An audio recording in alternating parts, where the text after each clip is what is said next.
Hey everyone, and welcome back.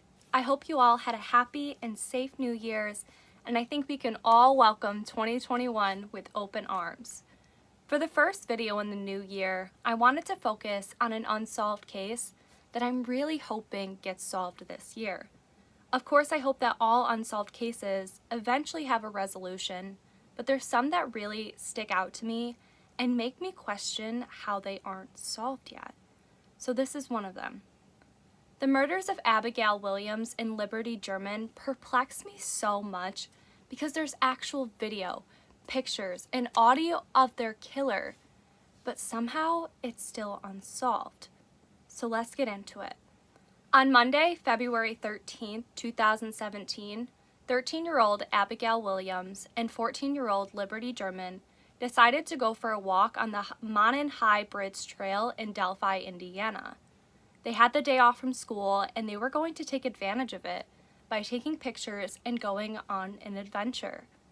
But when Libby's dad, who was supposed to pick the girls up from their walk, couldn't get in contact with Libby, the whole town grew worried.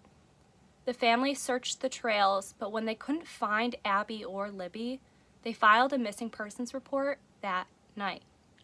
Police and other volunteers began to search, but it was called off after it became too dark. Obviously something was wrong, but it seemed most people just thought that the girls got lost, and the only thing that they were worried about was that they were outside in the cold. The next morning, on Valentine's Day in 2017, the search began again. Dogs were brought in, divers searched the nearby creek, and even larger search parties formed. Sadly, a search party found the bodies of Abby and Libby about a half mile from the bridge.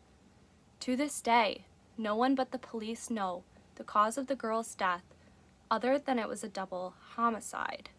Investigators started to look into the girls' social media to find out if they met anyone online and they made plans to meet. Although they didn't find anything like that, they found a picture on Libby's phone of Abby walking on the bridge. And then they found a video of a man telling the girls, "Guys, down the hill." Downhill. Guys. Downhill.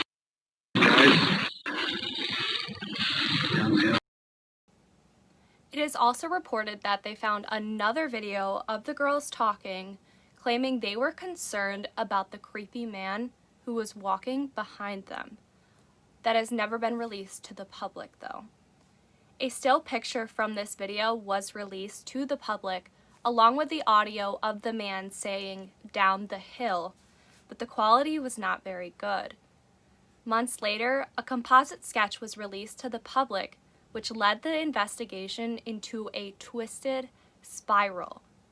There were other eyewitnesses at the trail who claimed they saw this man, so the police and the witnesses worked together to make this sketch. The sketch made the unidentified man appear much older and scruffier than what was later reported, very likely altering the possibility of the murder ever being solved. There were many people accused of being the man from Indiana and across the United States, but obviously the case still remains unsolved. In April of 2019, the police told the public they were going in a new direction.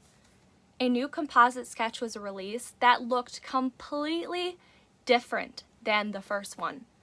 Police now say the scruffy man sketch is considered secondary, and they're going off a more clean-cut, shaven man. But here's the thing. It's often reported that these two sketches are considered to be the same person, but I don't think they are. Anna Williams, Abby's mom, has spoken out about this misconception, saying these two sketches are two different people. So maybe they believe the second man was also involved.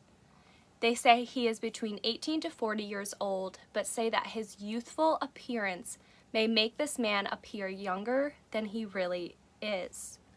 Investigators also released that they believe this man is familiar with the Delphi area, especially the trails, and they are also looking for the driver of an unknown vehicle left abandoned off the Hoosier Heartland Highway in Delphi at the former Child Services Office between noon and 5 p.m. on February 14th. There was no description of this vehicle given. There are many people who don't agree with the way Indiana State Police have investigated Abby and Libby's murder. Their autopsies have not been released, but in my opinion, I don't think they should be. I think this will increase their chances of false confessions, and honestly, I think people are just being nosy.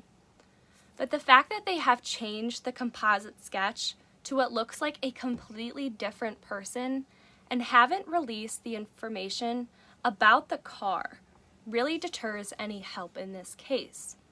They also seem to be pretty frustrated at the amount of tips, claiming a good tip is one of these points: a suspect name, date of birth or age, physical description, address or location, vehicle information, specific reason for the tip, motivation for the crime, and or their connection to Delphi.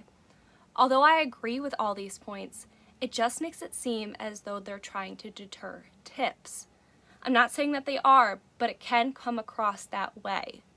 Indiana State Police has also been accused of splicing and editing the video of the man saying "down the hill." There are some people who claim there was a gun cocked in the video, but police may have had to distort it to protect the integrity of the investigation. Again, I understand that this piece of information is important, but they have been accused of adjusting the audio to prevent the sound of the gun from being in the video. That audio could be the crucial piece to finding the killer, and if they did tamper with that, that could be detrimental to the case, in my opinion. But that's it for today's preview of the case. If you have any information, please send tips to abbyandlibbytip at carrollcountysheriff.com. On Monday, a much more lengthier, more in-depth podcast will be released. We will be talking more about the investigation, some possible suspects, and of course, theories.